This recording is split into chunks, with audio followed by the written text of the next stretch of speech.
Another year has come and gone, and in 1 week we'll ring in 2015. A lot has happened over the last 12 months that made this 1 year to remember.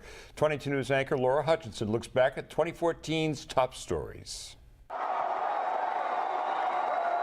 From the election of a new state leader, every vote counted, to the loss of a beloved religious leader. Your love enfolded him for 38 years in this beautiful diocese. Another 12 months of highs and lows made 2014 a year to remember. After decades of talking about it, this year a statewide referendum gave final approval to casinos, and development has officially begun.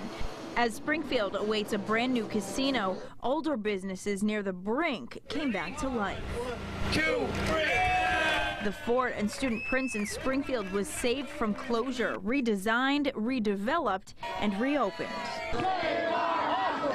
Meanwhile, in North Adams, nurses and patients protested and worked to keep their bankrupt regional hospital from closing. Berkshire Medical Center bought North Adams Regional, and it's on its way to regaining full hospital status. Is it possible to stop the Ebola virus disease outbreak in Africa? Across the country, hospitals also made news when an Ebola crisis spread beyond Africa's borders. American hospitals started treating infected medical workers, while anyone exposed was quarantined from society. A health emergency was declared in Massachusetts this year, but not for Ebola, for the war on drugs and rapid rise of heroin and opioid overdose deaths. How are you? Good morning. This year, we said goodbye to some of Massachusetts' leaders, including Boston's longest-serving mayor, Tom Menino.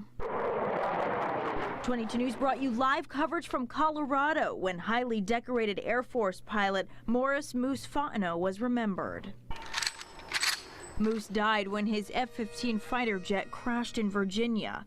And personal losses for 22 News. This year, we said goodbye to our TV station's founder, Bill Putnam, and his wife, who was also well known in Western Mass broadcasting, Kitty Broman Putnam. Springfield Bishop Joseph McGuire also died shortly after the diocese welcomed in its 9th bishop, Mitchell Rosansky. 2014 was also a comeback year for thousands of Boston Marathon runners who finally finished the race they couldn't finish the year before because terrorists bombed their finish line. The 2014 Boston Marathon went off without a hitch. The crowds out there, you talk about Boston sports fans. And it was the last marathon for Western Mass father-son team Rick and Dick Hoyt. It was a frightening night in October when a microburst pushed down thousands of trees on Mount Tom in East Hampton, making Mountain Road impassable for days.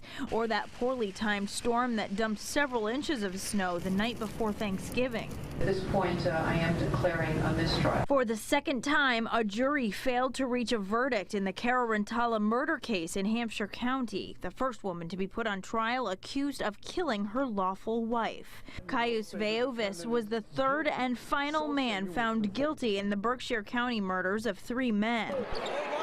Springfield lost its basketball team this year. The Springfield Armor left, while the Boston Red Sox were invited to the White House to celebrate their 2013 World Series win. 2014 may also be remembered for the fall of Bill Cosby's career, the police killings and protests following controversial grand jury decisions, or the Ice Bucket Challenge that went viral, raising money across the country for Lou Gehrig's disease. For better or worse, these were the moments that made 2014 a year to remember, laying the groundwork for things to come in 2015.